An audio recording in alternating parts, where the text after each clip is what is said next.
Okay, our objective today is to use the multiplication counting principle to find probabilities. So we're still talking about regular probability, theoretical, experimental. We're going to talk more about the multiplication counting principle today, as well as, if we have time, what a factorial is, how you use it in math, and why and when you would use it. Let's start with going over our warm-up. Number 1 said to make a tree diagram and then list how many possible outcomes there are. Some of you did this incorrectly. You used the multiplication counting principle by accident. Go ahead and ask Ms. Wingrove. Okay, so we're going to make a tree diagram and go from there. So Greta, can you tell us, what do you have at the top of your tree for number 1? Okay, and then what did you do underneath each number?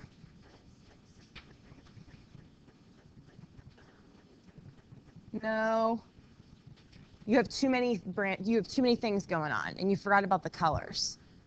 Did you have the colors anywhere in your tree diagram? Okay, you need to make sure you have the colors. Abigail?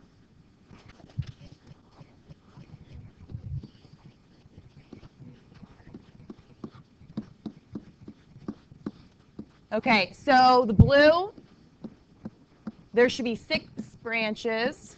The red, there should be 8 branches. So that one's a little confusing. The reason this is a little bit confusing is because the colors have different amounts of branches. The blue has 6 branches, the red has 8. So because they're a little bit different, you actually cannot use the multiplication counting principle the way that this is set up. So at this point, how do we know how many possible outcomes there are? Or can someone answer for us, how many possible outcomes are there? Grace? Good. How did you get that? Good job. There are 14 possible outcomes because you need to take, bless you, the 6 branches here and add that to the 8 branches. Because you could have one possibility is red with a number 8, red with a 5, blue with a 5, blue with a 4, etc. There are 14 possible outcomes here based on this tree diagram.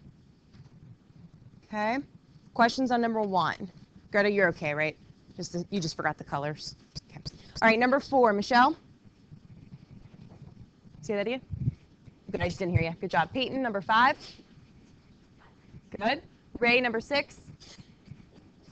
Good. Nathan M, number 7. Good. Number 8, Jackie. 1/2. Good. Nathan S, number 9. Good. 7/2. So there's the answers for 4 through 9. Just make sure you've checked them. Okay, Amberly, 10A. Good.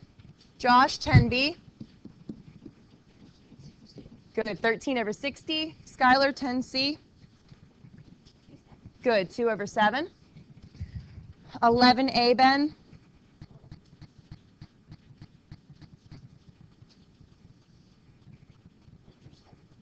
Okay. 9/100, or you can write it as a decimal or percent. And then 11B, Neil? Good job, 37/50. Okay, questions on any part of the warm-up? Any answers you need me to go back to? Drew?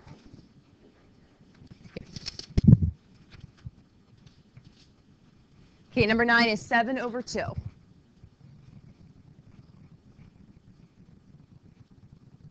Good? Okay. Anyone else? Positive? Okay. Greta? Yeah. Okay, so 10A. So 10 asks you, or A in particular, what is the probability that a randomly selected student who participated in this survey chose football as his or her favorite spectator sport? So 45 people like football. So you should have your favorable outcome is 45 over total amount of people surveyed is 180. So just simplify 45 over 180. 45 goes into each of them. So it simplifies to 1/4. Okay, or 25%. Anyone else? Okay, let's go over homework. So page 309. Gio, we're going to start with you, number 1. Good. Number 2, Drew. Okay, but it asks you, in regards to the odds in favor, not the probability. Which one is more likely to occur? You don't have your book in front of you, so you wouldn't know. Grace. Good. Event A. And Drew, each of them, just so you can think about this for a little bit, the odds in favor of event A are 2 to 1. The odds against event B are 2 to 1. So the odds in favor and odds against were the same, but really event A has a higher chance of it occurring, likely to occur. Okay? All right, number 3, Nathan S. Good, 1/2. Number 4, Jackie. Good. Number 5, Alexis. Good. Ben, number 6. Part 1.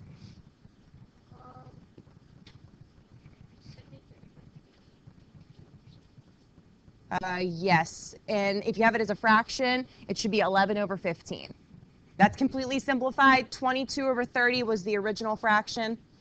Peyton, number 6, part 2, sorry. Good. Now, when I did this yesterday, I got 267.6 repeating. I rounded it, and the book rounded it to 268 days. If you left it as a decimal, that's fine. It doesn't say what to round it to, or even if you have to round it. Okay. Michelle, 7. Good. Joseph, number 8. You said 1/4? No. Close. Camille? Say that again. Good. 1/3. Number 9, Evan. Good. And keep it as 3 to 1 or 3/1. I know really 3/1 is just 3, but since they're asking about odds, you want to have a favorable over unfavorable. Okay? Amberly, number 10. Say that again. Good. 12.5. You could also say about 12 or 13 times. I'm just going to put 12.5 in regards to the rounding. That's perfect. 11A, Shane.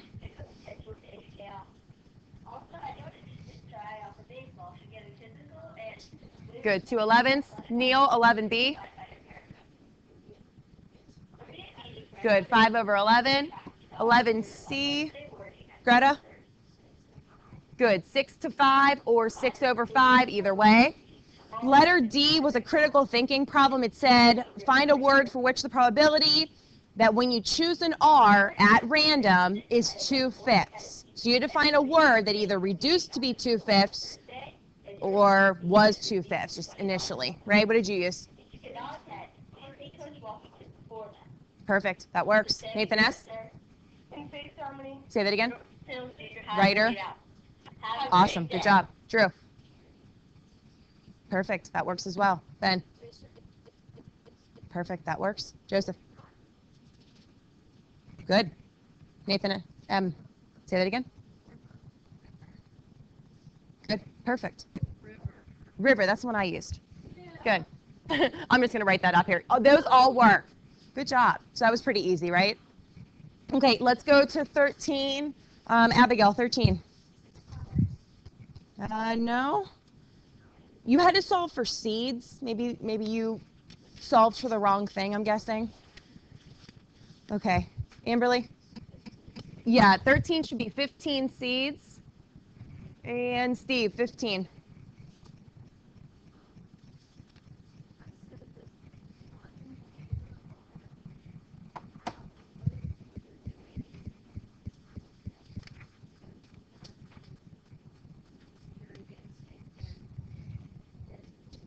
Okay, but what else could you say about odds? You never use what with odds? Remember from yesterday? Who remembers with odds? You never use, Peyton? Good, never use the total, so it's something else you can add. What else can we say about odds in favor? Number 15 was also a critical thinking problem. Grace?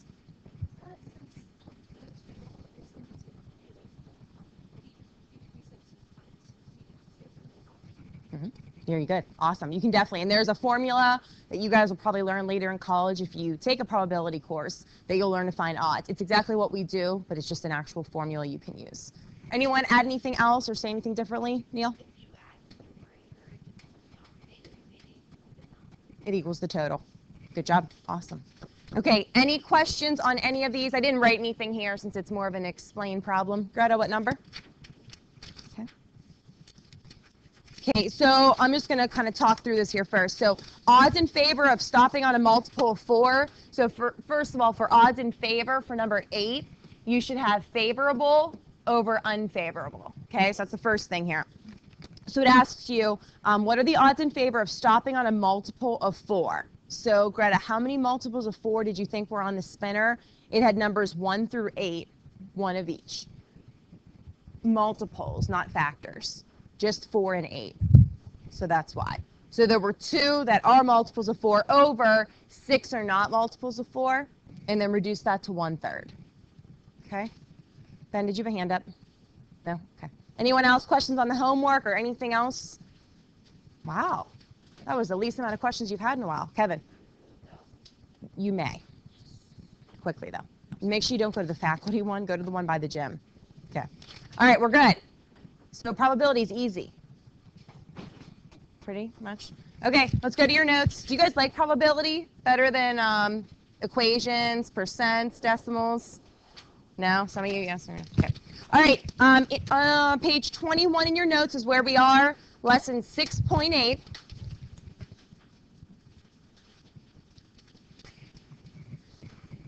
Okay, and we're going to start off, skip the warm-up that's there because we just did one.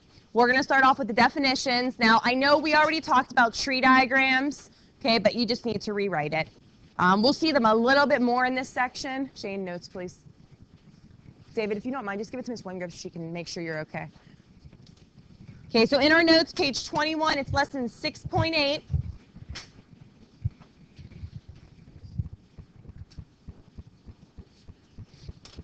Okay, so tree diagram, and again, you'll see them again, that's why it's here again. One way to count the number of possibilities. It uses branching or branches to list choices.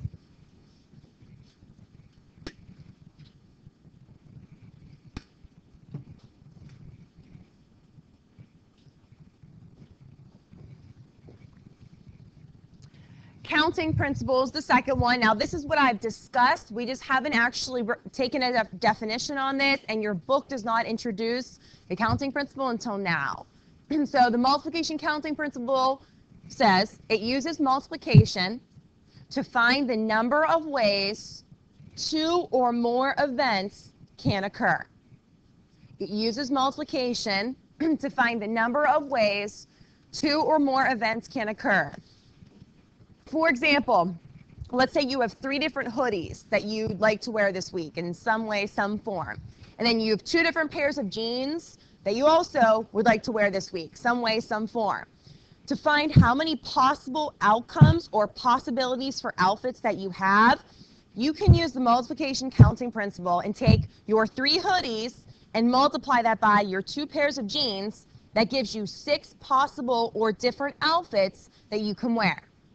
Without repeating outfits, of course, right? So you can use the multiplication counting principle for a lot of different things. I think this is much easier and more efficient than drawing a tree diagram, right? If you guys are, when you turn 16, if you get to buy a car, and let's say you have 8 different cars to choose from, and then maybe each of those cars comes in 3 different colors.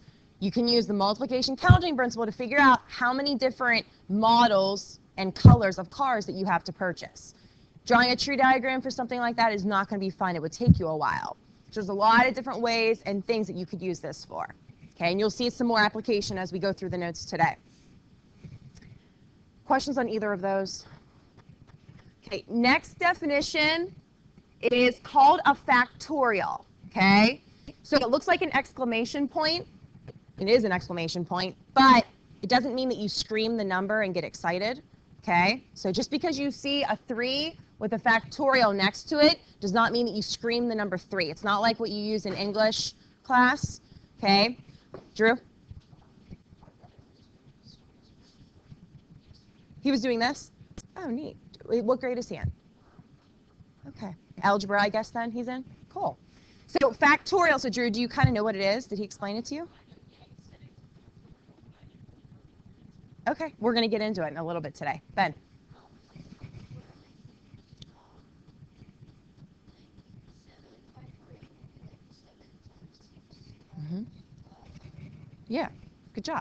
I guess I should have asked you guys. I didn't think any of you would have heard of this before. Who else besides Drew and Bennett has heard of a factorial before? Oh, in your elementary classes? Wow. I didn't know that was in your books. Okay, so anyway, here's what your factorial looks like. Okay, here's the definition from your book. It's the product of integers from 1 to n, where n represents the number of objects. This is in the algebra book, so you'll see this again next year, either with me or whoever you have. So the product of integers from 1 to n, where n represents the number of objects.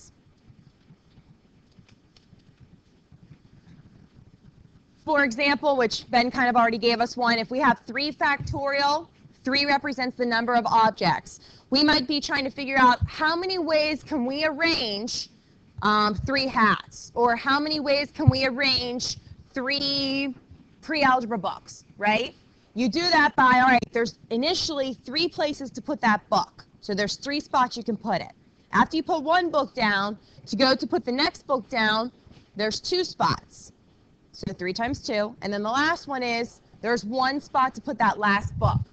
When you multiply 3 times 2 times 1, you get 6. I'm going to show you this on the calculator today in a little bit. Unfortunately, the calculator on the smartboard is out of commission again, so I'll just kind of walk you through the steps. Okay, and then it says here, factorial is used to determine the number of arrangements from a set number of objects. Which is basically what I just explained to you. Used to determine the number of arrangements from a set number of objects. Neil? Just write it underneath here, or or underneath the little stars. You'll be okay. So anytime you're trying to arrange something or arrange a couple different objects, you are going to use a factorial. Now you don't need to write all this out. I just have another example here. So this other example is just, we have one that I gave you, Ben gave us, and then here's another one. 4 factorial is 4 times 3 times 2 times 1, which is 24.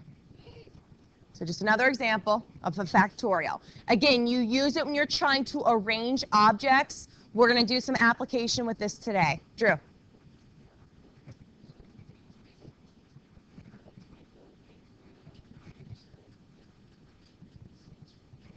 We're going to get to that.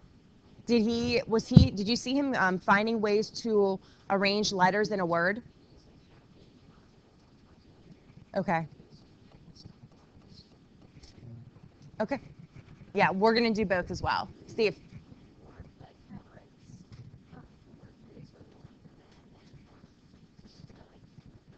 yeah.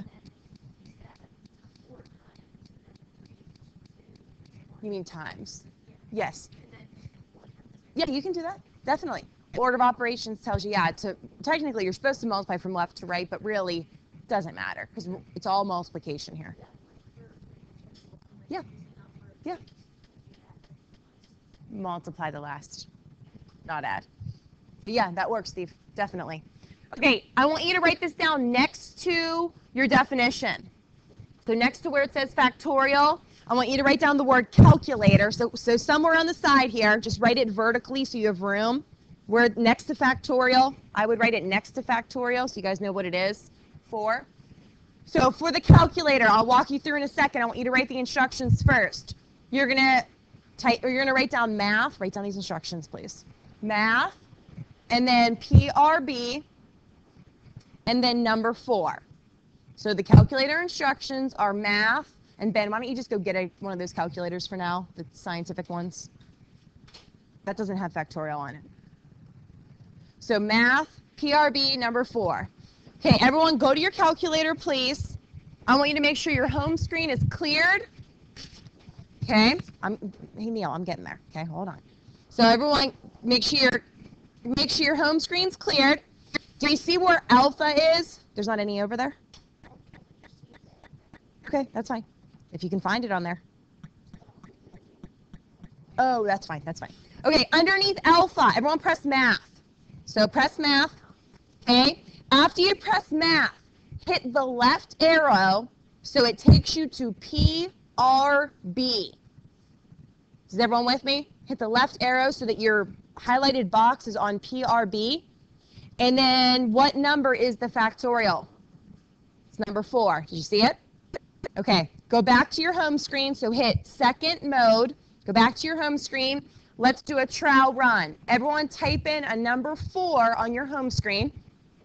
Type in and make sure only a number 4 is there. So everyone type in a number 4. Enter, yep. And then, well, clear first. Type in a number 4. Everyone make sure you have a number 4 in the home screen and then go to math. Are you following me? PRB. Okay. Number 4. After you type in your 4, go to math.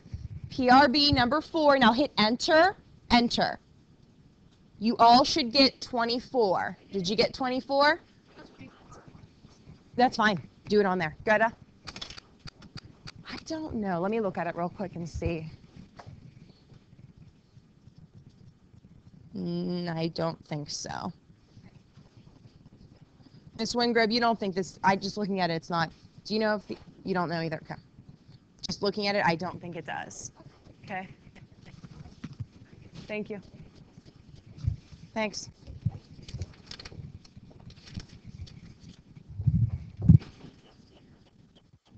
You can if you want. You should remember that. Okay, did you type in a 4 and do 4 factorial? Okay. Did everyone get 4 factorial is 24? Joseph? That's because you have to clear the home screen first. Now do it. Make sure that your home screen's cleared. Make sure nothing's on that screen. Oh, you got to hit 4. Okay, type in 4. There you go. Then go to math, prob. You got to make sure you're listening. Got it? Okay. Anyone else have calculator trouble? Steve, you okay? Okay. All right. Lastly, and then we'll get into some problems. Underneath the definition of factorial, it says, how many ways can we arrange the letters A, B, C? So there's 3 objects we have to arrange. Anyone want to take a guess? How can we use factorial to arrange A, B, and C? Josh? Good. 3 times 2 times 1. In other words, you can arrange these by 3 factorial. Well, why does that work? Kind of like the pre-algebra book example that I gave you.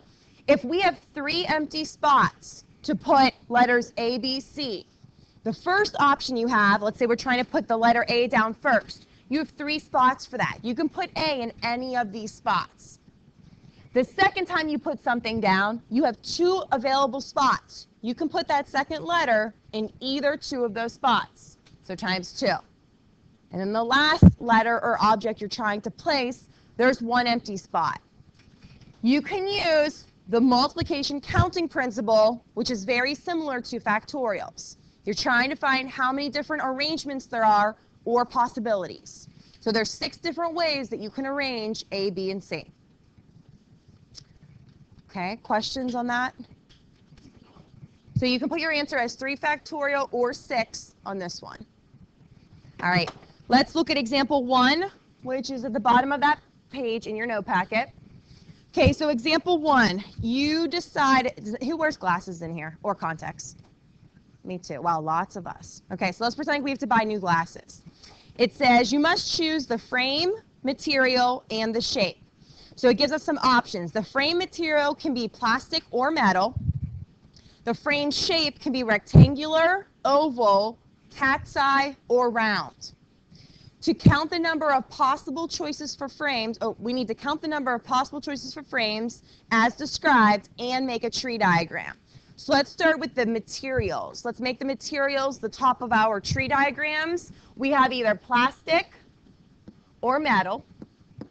So again, we're back to tree diagrams for a little bit. How many different branches do we need to make under each of those and why? Abigail? Well,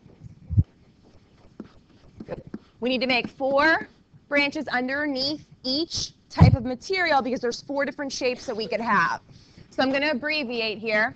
We could have rectangular, oval, I'm just going to put an O, cat's eye, or round. I'm going to put RD.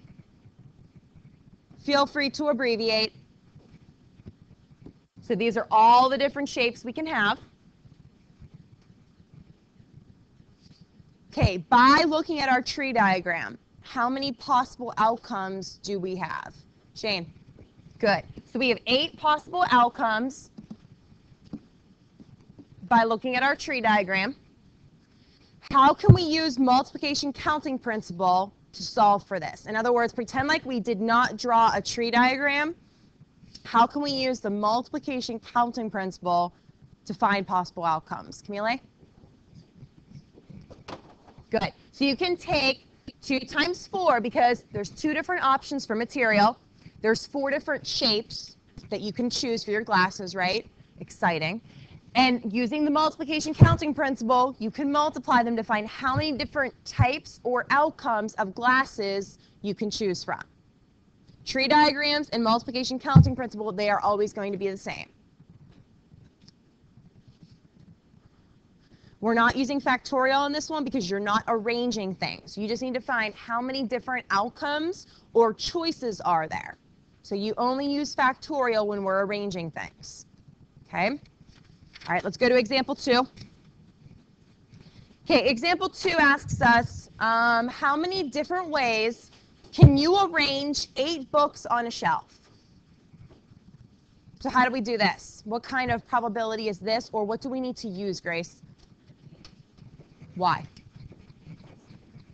Good job. If you ever see the keyword, the keyword arrange, you are always using factorial. How many different ways can we arrange 8 books on a shelf? Now, honestly, why would you sit there and try to figure out how many different arrangements there are for 8 books on a shelf? I don't know unless you're really bored. Ms. Wingrove, did you ever do that? Okay, me either. Did anyone ever do that? I figure I should probably ask before I keep going on that, huh? So anyway, if you had an example like this where you had to arrange things, you always use factorial. For practice, take your calculator, type in 8, go to math, PRB, number 4, hit enter. Someone that hasn't answered in a while or yet, what did you get? Nathan S. Good job. 40,320 ways. Do you believe that? To arrange 8 books on a shelf. And that's true. That seems like a lot of ways. Now again, why would you try to do that? That would take you a long time. I don't know, but it's an example that your book gives. I guess it's kind of boring. Steve.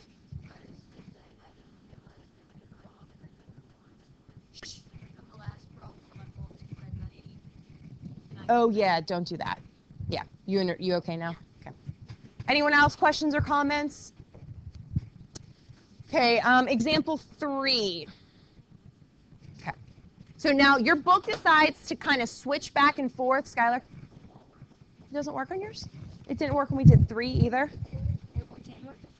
Okay, hit math. PRB. Number 4. Oh, I hit 8 because it was the number. No, sorry. Always go to the factorial button, which is number 4. So try it just to make sure. And then hit enter. There you go. It's okay. Anyone else? It's better to ask now.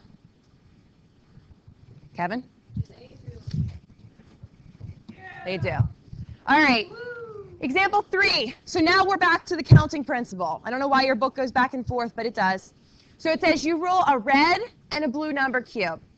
You need to use the multiplication counting principle to find the different outcomes that are possible.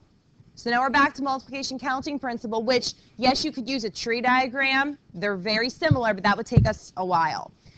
How can we use the multiplication counting principle to figure out how many different options we have for each of these colored dice?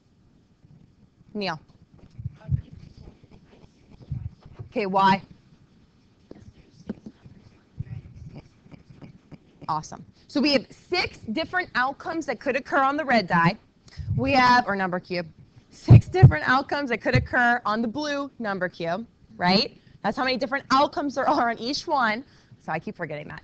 6 times 6 is 36. So there are 36 possible outcomes that you could get. Now what that means is you could get a red number 1 and a blue number 2. Bless you. You could get a red number 5 and a blue number 6, etc. So there's 36 different events or outcomes that could occur by rolling a red and a blue die number cube. What'd you say? Can we roll them? Not right now, no. Kevin. I didn't mean to. Sorry, Kevin. All right. Questions on that one? Okay, let's go to example 4. Okay, example 4. So now we're talking about a locker. Do you guys all have a combination locker at school? Okay. Gotcha. All right, so next year, Grace, will you have one next year? You don't have them anywhere? I wasn't sure if they put them in since I've been there. Okay, so never mind. So Grace, in 2 years, 3 years, you'll have this, right? Everyone else, next year, you'll have a combination lock on your locker. So it says here, a combination lock has 40 numbers on its dial. To open the lock, you must turn the dial to the right first, then to the left to the second number, and then to the right to the third number. You randomly choose 3 numbers on a lock. So now you're trying to guess someone's combination lock. We need to find the probability that you choose the correct combination. So I want you first to write down probability of, this is a little tricky, correct combination. So probability of correct combination. So is this theoretical or experimental?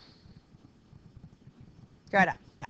Theoretical. We're trying to figure out the probability that we can get this password correct. We don't have any data. We just want to try to break into someone's locker for some reason, right? Theoretical probability is always favorable over total. If we're trying to guess the 3 numbers that are correct on the combination lock on the locker, what is the favorable outcome? In other words, how many are correct? If I'm saying that okay for you guys. Drew? How many combinations are correct? I should reword that. Good, 1. So you're right about there's 3 numbers that are correct, but we need to find out how many combinations are correct. There is only 1 combination that works. 1. Is everyone clear on where the 1 comes from? Just give me a head nod this way or this way. If I don't see your head nod, I'm going to assume that you're confused. Okay. Greta, that seems like iffy. Can we explain that again? Okay, so let me explain this. Let's say we have a combination lock, okay? And let's say our code to open our locker is 1 and then 12 and then 34. So we have to go to the 1 first and then go to the 12 and then go to the 34. It's kind of like your password to open up your locker. You have 1 password or code to open up your locker, to get into your email, to get into anything. So there's 1 combination, only 1 that works to open up your locker. Does that make a little more sense? Does everyone understand what I mean by that? You can say no if it doesn't. Okay. On the bottom, we need to figure out how many possible outcomes are there. So how can we figure out, and you can have repeats. Our combination could be 333, right? That's for anything, either a locker or a password. How many different possible outcomes do we have? Gio, you want to try? Nope. Nope. Abigail? How'd you get that? Okay, can you explain to us why did you do that, Abigail? Okay.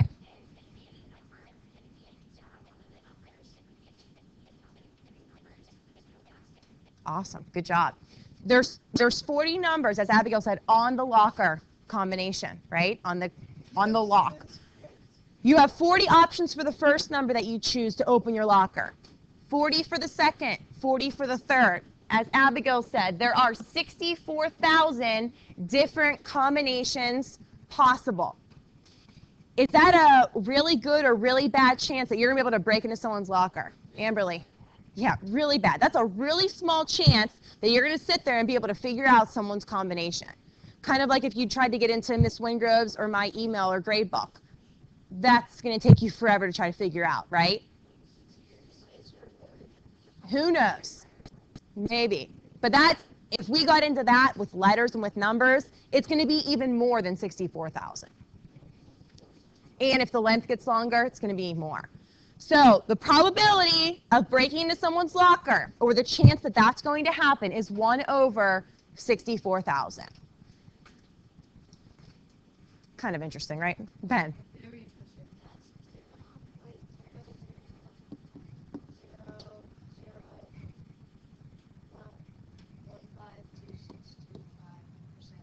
Thank you.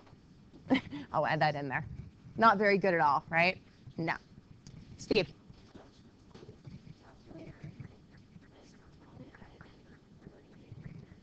Factorial? Yeah, don't do that. That's scientific notation. Remember that? If there's an E, scientific, so yeah. I will try not to give you a factorial like that ends up being scientific notation. I'll try. Any other questions or comments? Joseph? There's 2 what? I know. That happens. You can fix that. All right, we're going to stop with the notes there because I need to have a lot of time to explain the next section to you. So I need you guys and girls, bless you, to open up your homework packet to 6.8.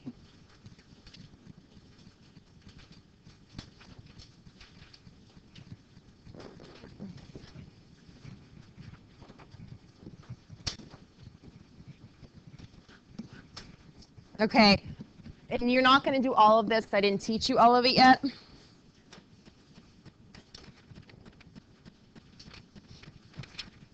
Okay, I want you guys and girls to do numbers 1 to 7, but I need to explain something to you before you start that. That's all. Okay, so numbers 1, 2, 3, and 4.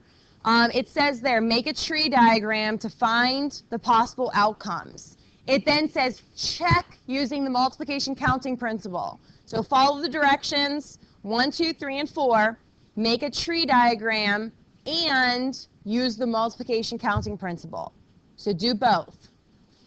Number 5 and 6 are just multiplication counting principle. Number 7, I need to ask you this, and you need to write this next to number 7. How many digits do we have?